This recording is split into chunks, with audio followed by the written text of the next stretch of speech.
अस्सलाम वालेकुम।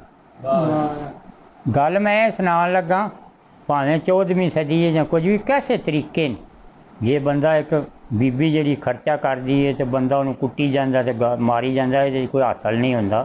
कोई ना कोई सबक हासिल ऐसा करे शायद वो सीधे रस्ते पै जाए। वो जो शाम को अपने घर आता है ना तो चंगेर से बह के रोटी खाता है, तो किसी ने चंगेर चुके ना तो कनाली में कोई सेवियां सूवियां होनियां तो उन्हें पूछना की है थले, तो अगों बीबी जवाब देंदी है वो लाठा चक्की का विचला भेद बंदियां नूं नहीं दसी। उन्हें अगों कोई गल नहीं करनी, चुप कर जाना। 2 दिन 4 दिन इंज होया तो उन्हें किसी बंदे को मशवरा पूछया भी इस तरह होंदी है, तो मैं पूछना कि अगों यह जवाब देंदी है वो लाठा चक्की का विचला भेद बंदियां नूं नहीं दसीदा। बीबी जिहड़ी ही फजूल खर्चा करदी नहीं तो जी रोटियां पक्कियां नहीं वो भी खा लेंदी, वो भी खा लेंदी। वो जोड़ा भी तड़का तुड़का रही बनाती फजूल ही ना, उन्हें गुजारा हो सकता है, जे बंदा खा लेंदा जे बीबी भी खा सकती।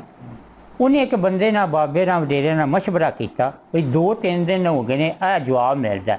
उन्हें कहा भाई मेरा जो अकल है ना मैं ना तू भी करके वेख, जे तो सीधा पिंडा पै गया फिर तो बड़ी सोहनी गल, तो ना तो फिर यदा होर भी हाल है कि वो फिर बाद ही दसन। उन्हें कहा ठीक है तू कोई गज को कपड़ा ले ला दुकान तो, धागा भी ले ला, ओके कोई गुत्थलियां कोई खर्चा तो होना ही 5-10। तेनों पता जिस टाइम 12 बजे खूहों से रोटियां जांदियां ने ते टाली के थले मज्जी डाई होंदी, तू वो जान तो पहलों 10-12 गुत्थलियां दे विच एक ढेम पानी ते टाली दी टाणियां ना बन के ते थले उतर के अपना मज्जी से लम्मा पै जी जां जागदा हो। उन्हें भी फिर रोटी लैके 12 बजे जाना, वो रोटी लैके गई, उन्हें इस तरह ही किया तो वो 5-10 मिनट बैठी ध्यान उतां जा पिया। वो जो वाह अगे तो बड़ियां सोहणियां हलन कहती फलाने दा बू वेख साडी टाली दे नाल एडियां सोहणियां गुत्थलियां चिट्टियां ते हलदियां ते बड़ियां सोहणियां। तो वो आंदा वो लाल पंजाली का विचला भेद जनानियां ने भी नहीं दसी दा। बीबी ने आख्या इन्हें राती मैं आख्या ही वो लाठा चक्की का तो दूजी गल नहीं की, मेरा भी जवाब नहीं होने मैं पूछा, वो भी चुप कर गई। बस सही जवाब दिता। अपने घर च बह के आखन लगी दुकान वाले आख्या भी तुहाडे तेरा खावंद कपड़ा लै गया धागा लै गया। ऐसी उन्हें सोच सोची बीबी ने भाई चलो मैं अगे कली खर्च करती सा तो मेरा बंदा भी करन लग पिया तो किसी दिन असां अपना घर ही उजाड़ लेना।